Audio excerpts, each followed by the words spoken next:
جو ہے ابتدائی خراب ہو جائے گی. تو میں تو یہ سمجھتا ہوں کہ اعلامیہ اس کے اثرات برے نہ ہوں اور کوئی سینکشنز نہ لگ جائیں اور کوئی مصیبت نہ آ جائے ایران، پاکستان اور چائنا کے اوپر، اور جو نظر آ رہا ہے کہ ہوگا. ابھی یہ تو یہ آج کی بات ہے، کل سے یہ چیزیں منظر عام پہ آئیں گی کہ اس کمیشن نے جس کا نام جب اب تک ڈالا ہے اس کا بیڑا غرق ہوا ہے. تو ایسا نہ ہو کہ پاکستان کے لیے اور چائنا کے لیے، ایران کے لیے تو اس میں کیا بیڑا غرق کیا ہو سکتا ہے؟ بیڑا غرق کیا ہو سکتا ہے؟ مطلب اس میں کیا سینکشن لگ سکتی ہے، کس نوعیت کی سینکشن لگ سکتی ہیں؟ یہی بائلیٹرل ٹریڈ کی سینکشنز لگ جائیں گی، آپ کی ٹریڈ متاثر ہوگی، اور پھر آپ کے اوپر آپ کو پھر امپورٹ ایکسپورٹ ہے. ویسے ہماری تو ویسے ایکسپورٹ بہت کم ہے، $21 بلین ہے، جو کہ بہت ہی تھوڑی سی ہے. وہ متاثر ہو جائے گی تو ہم کہاں سے اپنے فارن ایکسچینج اور فارن ریزرو کہاں سے لائیں گے؟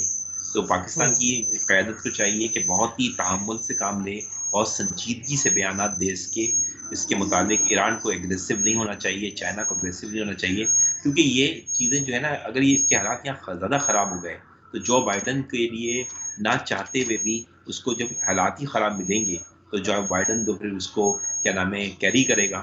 تو اب جو بائیڈن سے مجھے امید ہے کہ وہ ڈیموکریٹ کا ہمیشہ پاکستان کے ساتھ، ایران کے ساتھ کے تعلقات اچھے رہتے ہیں، چائنا کے ساتھ بھی اچھے تعلقات رہتے ہیں. تو ڈیموکریٹ گورنمنٹ کے، جیسے کہ آپ دیکھیں ماضی میں کلنٹن ہو گیا یا اوباما کے تھے یا اب جو بائیڈن کے ہوں گے، تو ایسا نہ ہو کہ یہاں اگر اس میں اختلاف پیدا کر لیتے ہیں اس 1 مہینے کے اندر اتنا، تو پھر تو جو بائیڈن بھی کیا پریشر ہوگا کانگریس کا کہ وہ اس کے اختلافات کو کیری کریں، جس سے حالات میں بگڑیں گے. تو پاکستان تحمل سے کام لے، ایران تحمل سے کام لے، چائنا تحمل سے کام لے، اور یہ کہ ڈائلاگس پہ رہیں. اور ڈونلڈ ٹرمپ کی شرارت ہے، یہ آخر میں جاتے جاتے یہ کام اس نے آخری کہتے ہیں نا کیل ٹھوکی ہے. لیکن یہ کہ اللہ کرے اس کے اثرات رونما نہ ہوں جو بائیڈن کے ٹیک اوور تک. یعنی آپ کو لگ رہا ہے کہ اس میں پاکستان کو وہ پھنسانے میں کامیاب ہوں گے؟ کچھ اس طرح کی آپ کو سائنس آپ کے سامنے آ رہے ہیں؟ بالکل بالکل بالکل واضح یہی شرار. دیکھیے انڈیا کا نام بھی تھا، بتا دوں پہلی لسٹ میں انڈیا کا نام بھی تھا، لیکن انڈیا کا نام ڈونلڈ ٹرمپ نے نکلوا دیا. تو اب یہ ڈونلڈ ٹرمپ کا جھکاؤ کو پتا ہے انڈیا کی طرف ہمیشہ سے زیادہ رہا ہے، اور ڈونلڈ ٹرمپ چاہ رہے ہیں کہ کچھ پاکستان، ایران اور چائنا کے لیے جاتے جاتے کچھ کر جائیں، اور وہ پاکستان کی قیادت کو بہت ہی سمجھداری سے کام لینا ہے، اور ساتھ ساتھ چائنا اور کو بھی ایگریسو نہیں ہونا چاہیے اور ایران کو بھی نہیں ہونا چاہیے. کسی طرح سے یہ 20 جنوری آئے اور معاملات جو ہے پھر جو بائیڈن کے ہاتھ میں آئے، اور امید کرتے ہیں جو بائیڈن سے کہ وہ مگر جو بائیڈن کے پاس بھی 4 سال کے لیے آئیں گے، 4 سال کے لیے آئیں گے، اور اس کے بعد دوبارہ الیکشن ہوں گے، اور اس میں اگر ڈونلڈ ٹرمپ صاحب کھڑے ہو جاتے ہیں یا ان کی پارٹی آتی ہے تو پھر پاکستان کے ساتھ آٹومیٹکلی حالات کشیدہ ہو جائیں گے.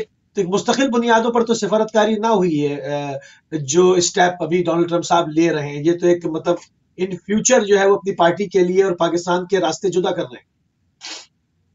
جو بائیڈن کے آنے کے بعد میرے خیال میں 4 سال میں اتنے پاکستان کے حالات اچھے ہو جائیں گے اور تعلقات بھی بہتر ہو جائیں گے. تو پھر وہ جو ڈونلڈ ٹرمپ کو پلیٹ فارم اتنا وہ اچھا نہیں ملے گا کہ جس میں وہ آسانی سے مزید اس کو تعلقات کو خراب کریں.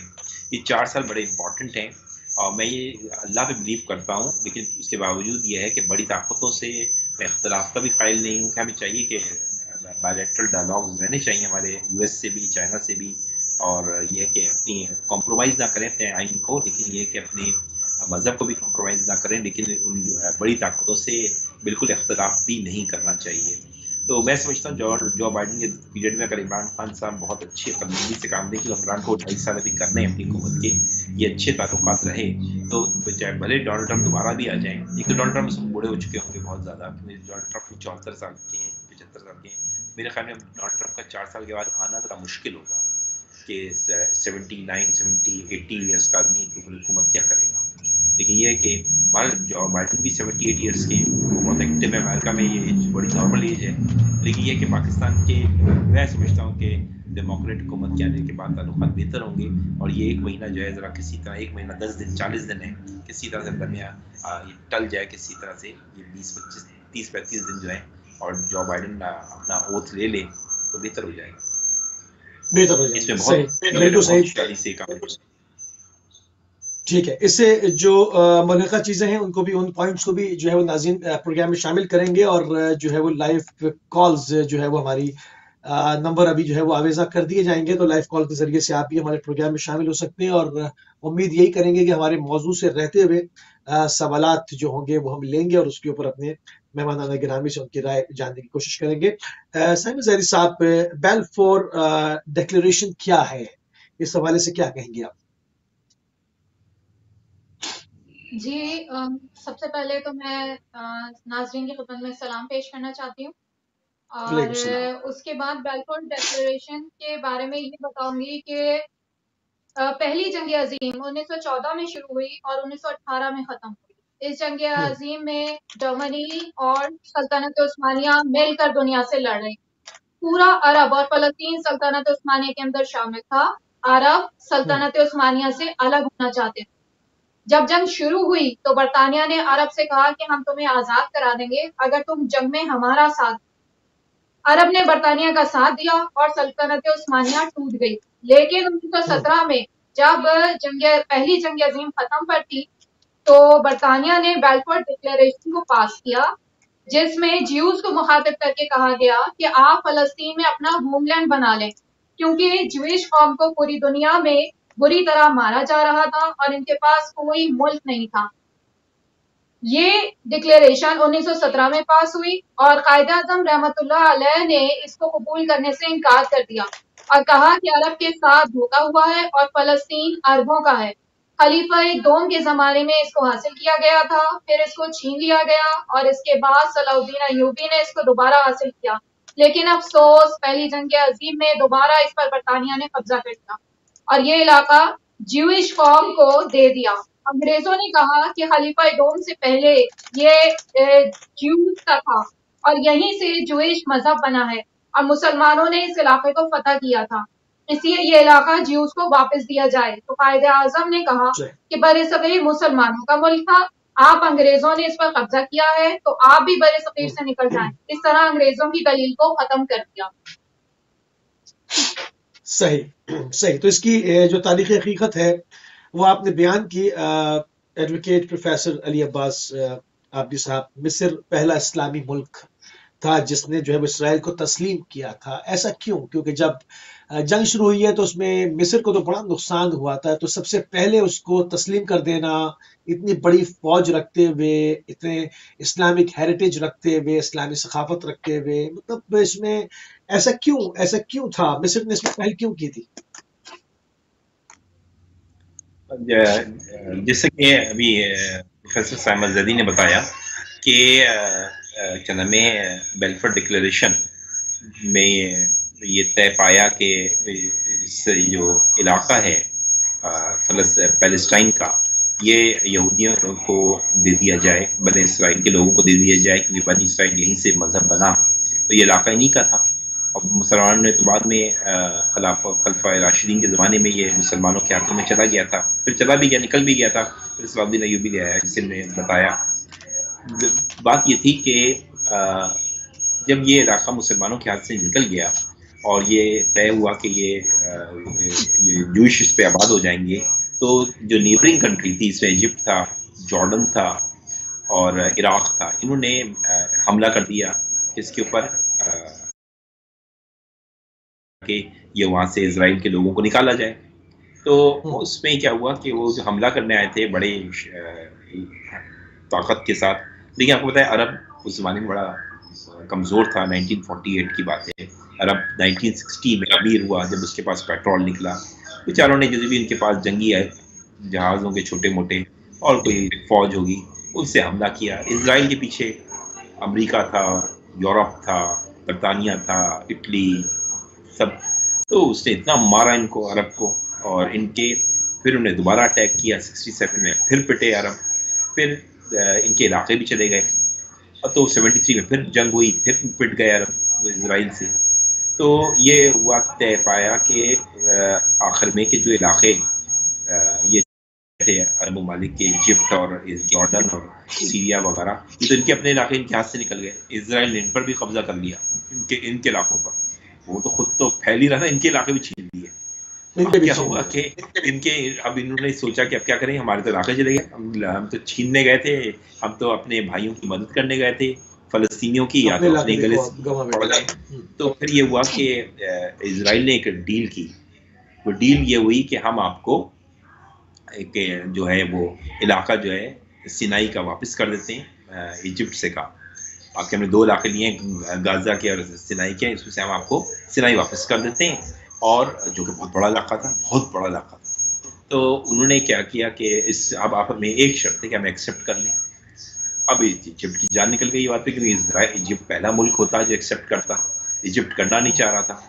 ایجپٹ نے بالآخر اپنے حصے کے لیے, اپنی جو علاقہ قبضے میں چلا گیا تھا سینائی, واپس لینے کے لیے اس کو ایکسیپٹ کر لیا. ایکسیپٹ کر لیا تو اس کے بعد یہ ہے کہ پہلا اسلامک ملک تھا ایجپٹ, جس نے ایکسیپٹ کر لیا اس کو, اسرائیل کو. اس کا ریئیکشن یہ 1978 میں ایکسیپٹ ہوا تھا. اس کا ریئیکشن پھر یہ ہوا تھا کہ پھر وہاں پہ ان کے صدر نے ایکسیپٹ کیا تھا, ان کا مرڈر ہو گیا تھا, مسلمانوں نے مار دیا تھا اسے غصے میں آ کے.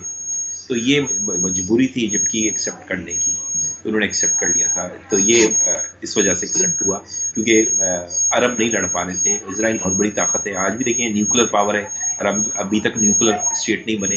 مسلمانوں میں ایک ہی نیوکلر اسٹیٹ ہے جو ہم ہیں, اور اس کے بعد ایران بننے چاہتا ہے, لیکن وہ امریکہ بننے نہیں دیتا ہے. سینکشنز لگا دی اس نے, ایران کو بننے نہیں دے رہے. سب سے مسلمان ملکوں میں صرف واحد ملک پاکستان ہے جو نیوکلر اسٹیٹ ہے, اور اسرائیل جو ہے وہ تو ویسے ہی نیوکلر اسٹیٹ ہے, آپ کو پتہ ہے. مگر ہم نیوکلر اسٹیٹ ہوتے ہوئے ہمارا امت کے لیے کردار کیا ہے؟ مطلب کشمیر ہم ابھی تک نہیں لے پائے ہیں, برما ہمیں ہمارے سامنے قتل عام ہوتا رہا. مطلب نیوکلر اسٹیٹ سے صرف کیا ہم اپنے وجود کو بچا پائے ہیں, یا امت کے لیے بھی ہم کچھ سود مند ثابت ہوئے ہیں؟ دیکھیں, نیوکلر اسٹیٹ کا ہونا ایک طرح سے ورت رکھتا ہے, لیکن یہ نہیں ہے کہ ہم کسی کی جنگ میں ہم پہنچ جائیں, نیوکلر اسٹیٹ میں ہم بم مار دیں. وہ ہم کر نہیں سکتے. صرف ایک دھمکی دے سکتے ہیں کہ اگر ہم اس طرح سے زیادہ استعمال نیوکلر اسٹیٹ کا کریں گے اور دھمکیاں دیں گے لوگوں کو, تو امریکہ کی فوج جب ہوتا ہے ہمارے نیٹو وغیرہ ہمارے پیچھے لگ جائے گی, اور ہمارے نیوکلر جو انسٹرومنٹس ہیں ان کو ختم کر دیا جائے گا. ایک بڑی سازش شروع ہو جائے گی, جو چل رہی ہے. را اور انڈیا تو چاہتے ہی ہیں ہمارے ڈی اسٹیبلائز کرنا, ہمارے نیوکلر تمام جو انسٹرومنٹس ہیں, تمام ہمارے بمز ہیں, ان کو چاہتے ہیں ختم کرنا. تو یہ بڑا مشکل ہو جائے گا. تو اس لیے ہم کھل کر تو نہیں کر سکتے, اور مجبور ہیں. اور دوسری چیز یہ ہے کہ ہمارے اندر ایک جرت نہیں ہے. دیکھیے ہاتھی ہوتا ہے نا, جب ہاتھی کو جب بڑا ہو جاتا ہے تو دیکھیں ایک رسی سے باندھا ہوتا ہے اس کو پاؤں, اور وہ اسی رسی سے کھڑا ہوتا ہے نا, کہ ہاتھی کے اندر بہت جان ہوتی ہے, لیکن اسے پتہ نہیں ہوتا کہ اندر میرے اندر کتنی جان ہے. تو پاکستان کے اندر جو پوٹینشیل ہے پاکستان کو خود معلوم نہیں ہے, تو کہ وہ نیوکلر اسٹیٹ بن چکا ہے.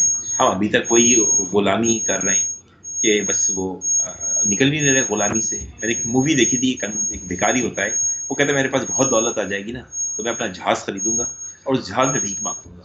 یعنی سوچ اس کی وہی بھکاریوں کی تھی. تو پاکستان کی ابھی تک سوچ جو ہے نا, کہ وہ جو اقبال نے کہا تھا نا, بڑھ کے خیبر سے ہی ہے ماں کا دین و وطن. اس زمانے میں کوئی حیدر کرار بھی ہے, تو لیڈرشپ چاہیے جو ایسی ہو, جو سمجھتی ہو یہ سب چیزیں. اب ظاہر بات ہے کہ لیڈرشپ ہمارے پاس وہ نہیں ہے, جیسے کہ قائد اعظم کی یا لیاقت علی خان کی ساتھ کی جو وزڈم تھا, وہ اب نہیں ہے ہمارے پاس. افسوس کے بعد قائد اعظم اور لیاقت علی خان کے بعد قائد اعظم محمد علی جناح کے ویژن کو, قائد اعظم محمد علی جناح کے ویژن کو کنٹینیو کیوں نہیں کیا جا سکا؟ آپ کے اتنا بڑا ایک ویژنری آدمی پیدا ہوا, اور مسلسل ہم اس پہ آپ کے ساتھ پرگیان کر چکے ہیں کہ آپ نے بتایا کہ صرف پاکستان ہی کو آزاد نہیں کرایا, آپ نے 10 ممالک کے نام اور گنوائے تھے کہ وہاں پر جو ہے وہ ان کے ابھی جا کر جو ہے وہ ہیلپ کی, اور ان کو قوموں کو بھی آزادی دلوائی. تو ایسا تو نہیں ہے کہ ہمارے پاس کوئی ویژنری شخص ہمیں نہیں ملا ہے. ہمیں قائد اعظم محمد علی جناح کی شکل میں مل چکا ہے, مگر ہم ان کے جو انہوں نے ہم کو ایک رائٹ پاتھ دکھایا تھا, ہم اس کو کنٹینیو نہیں کر پا رہے ہیں. یہ آپ سوال مجھ سے کر رہے ہیں؟ جی ہاں, جی ہاں, اسی کے ضمن میں کر رہا ہوں آپ سے. جی ہاں, میں اس میں دیکھیں قائد اعظم محمد علی جناح کے بعد بدقسمتی سے ہمارے پاس کوئی لیڈر نہیں ملا ہمیں. اس کی وجہ یہ ہے, دیکھیں ہمارے کالجز اسکولز میں, آپ کو پتہ ہے یونیورسٹی میں پولیٹیکل جو ہے وہ ایکٹیویٹیز منع ہیں. ہم اسکولوں میں پہلے جو ہوتی تھیں تنظیمیں, اس کا فائدہ بھی ہوا ہے. وہ تنظیمیں بڑی مس یوز ہو رہی تھیں, پولیٹیسائز ہو رہی تھیں, تو مجبوراً کو بند کر دیا گیا, اور ہماری پولیٹیکل لیڈرشپ جو ہے وہ نہیں بن سکی. ایک بات وہی پرانی لوگ ہیں، وہی جو آپ دیکھیں پیپلز پارٹی ایک اولڈ جماعت ہے، مسلم لیگ زیادہ کے زمانے کی بنی ہوئی ہے، 30 سال ہو گئے. پی ٹی آئی نہیں آئی تھی لیکن اس میں بھی وہی لوگ آ گئے، وہی مسلم لیگ کے، وہی نون کے اور پیپلز پارٹی کے، اس میں شفٹ ہو گئے، یہی ہوا. تو ہمارے پاس ایسی قیادت ہونی چاہیے کہ جہاں پہ ہم پولیٹیکل لیڈرشپ اور پڑھائیں، اور اس میں باقاعدہ ماسٹرز ہو، ڈگریاں ہوں، پی ایچ ڈیز کریں لوگ. تو یہ تمام چیزیں ہمارے یہاں نہیں ہیں. بدقسمتی سے ہماری یونیورسٹیز کا بھی اس میں رول نہیں ہے کہ وہ پولیٹیکل لیڈرشپ پیدا کریں، اور ہمارے پاس ایسے لوگ بھی نہیں جو کالج اور یونیورسٹیز میں پڑھائیں اور لیڈرشپ کی بنیاد ڈالیں. تو یہ ساری چیزیں پھر بدقسمتی سے ہمارے بہت بڑا پیریڈ ہمارا جو ہے وہ ڈکٹیٹرشپ کا رہا. اس میں ہم لوگ عادی ہو گئے کہ ہم کہتے ہیں نا ڈنڈے سے ہم چلتے ہیں. ہم عادی ہو گئے کہ ڈنڈے کے ڈنڈا ہوگا تو چلیں گے. ہم ڈنڈے سے کے عادی ہو گئے تو ہماری یہ پولیٹیکل وزڈم کہاں رہی؟ ختم ہو گئی. اب ہم جب کوئی پہ پریشر ڈالتا ہے تو ہم کام کرتے ہیں، ہم خود سے کام نہیں کرتے. بہت ساری جگہوں پہ ہم نے دیکھا کہ جہاں بہت سارے ایکشن لینے چاہیے تھے وہ ہم نہیں لے سکے. آپ کے سامنے جب انڈیا اور چائنا کی جنگ چل رہی تھی تو چائنا نے کئی دفعہ کہا انڈیا پاکستان سے کہ اس کو کشمیر کے اوپر حملہ کر دو. ہم وہ ڈیسیجن نہیں لے سکے. کتنا انڈیا کو چائنا نے انگیج کیا ہوا تھا 1963 میں، آپ کو پتا ہے جنگ ہو رہی تھی انڈیا اور چائنا کی. ہمیں چاہیے تھا ہم کشمیر کو ایشو میں گھس جاتے، لیکن ہماری لیڈرشپ نے لیٹ کیا اس چیز کو اور ہم نہیں کر سکے. اور ہم جب بھی ڈائلاگس کی بات کرتے ہیں یا ہمیں ایکشن لینا ہوتا ہے اس میں ہم کمزور پڑ جاتے ہیں. تو یہ تمام چیزیں ہمارے ساتھ ہیں. ہمیں لیڈرشپ کی ضرورت ہے. اور ابھی عمران خان صاحب چونکہ اسپورٹس میں نے پہلی دفعہ قیادت کر رہے ہیں، ان کو بھی ٹائم لگے گا. ایکسپیرینس ان کے پاس اتنا ہے نہیں سیاست کا. بالکل صحیح، بالکل صحیح. سائمن زیدی صاحبہ، ڈیوڈ بن گورین کون صاحب تھے اور پاکستان کے مخالف اتنے شدید کیوں تھے؟ اور انہوں نے 1948 میں اسرائیل کے قیام کے وقت کچھ پاکستان کے لیے کہا تھا، جو کہ پاکستانیوں کو تو یاد نہیں ہے مگر ان کی قوم کو یاد ہے، ان کے بیوروکریٹس کو یاد ہے. وہ اس کی پالیسی کو لے کے کنٹینیو بھی کر رہے ہیں. ہم اس سوال میں نے اس لیے کیا ہے کہ ہم چاہتے ہیں کہ اپنی قوم کو بھی یاد دلائیں کہ 1948 میں اسرائیل کی قیام کے وقت آپ کے لیے کیا کہا گیا تھا. جی یہ ڈیوڈ بن گورین جو ہے، یہ بیلفور ڈکلریشن جب ہوا تھا 1917 میں پاس ہوا تھا، جب سے جیوز بہت خوش ہوئے، فلسطین کی طرف ہجرت شروع کر دی. ڈیوڈ بن گورین اس مہم کا لیڈر تھا اور قائد اعظم کا سخت مخالف تھا، کیونکہ 1917 سے یہ کوششیں کر رہا تھا کہ اسرائیل ایک ملک بن جائے. اور قائد اعظم رحمت اللہ علیہ 1917 سے سیسا فلائی دیوار بنے ہوئے تھے کہ فلسطین میں اسرائیل نہ بنے. رحمت اللہ علیہ نے 22 قراردادیں مسلم لیگ کے ساتھ مسلم لیگ کے فورم سے پاس کرائیں، جو بیلفور ڈکلریشن، اور امریکی صدر سے تلخ لہجے میں کہا کہ اگر امریکہ جیوز کو خوش کرنے کے لیے مسلمانوں کے ساتھ زیادتی کرے گا تو اس کے نتائج بہت سنگین ہوں گے. یہ خط امریکہ کے صدر روز ویلٹ کو لکھا تھا. 1948 میں افسوس کی بات یہ کہ اسرائیل آزاد ہو کر ایک ملک بن گیا تو پہلے وزیر اعظم ڈیوڈ بن گورین نے کہا عرب ہمارے لیے خطرہ ہے لیکن پاکستان ہماری سوچ کے لیے خطرہ ہے.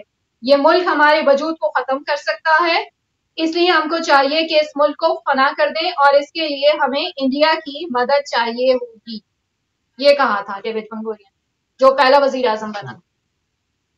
یعنی ان کی پالیسی میں شروع سے ہندوستان تھا کہ پاکستان اور ہندوستان کی چونکہ جو ہے وہ ایک رقابت ہے، کیونکہ پاکستان جو ہے وہ ایک آزاد ہوا ہندوستان کے ساتھ. جب بظاہر تو ہندوستان بھی آزاد ہوا مگر یہ کہ پاکستان جو ہے اس سے ٹوٹ کے الگ ہو گیا. تو یعنی آپ یہ کہہ رہی ہیں کہ انہوں نے ایک اپنی پالیسی لائن شروع سے ہی دے دی تھی کہ پاکستان کو ہینڈل کرنے کے لیے ہم نے ہندوستان کو کا ساتھ دینا ہے. اس حوالے سے کیا پالیسی ان کی کنٹینیو ہوتی بھی دیکھ رہی ہیں آپ؟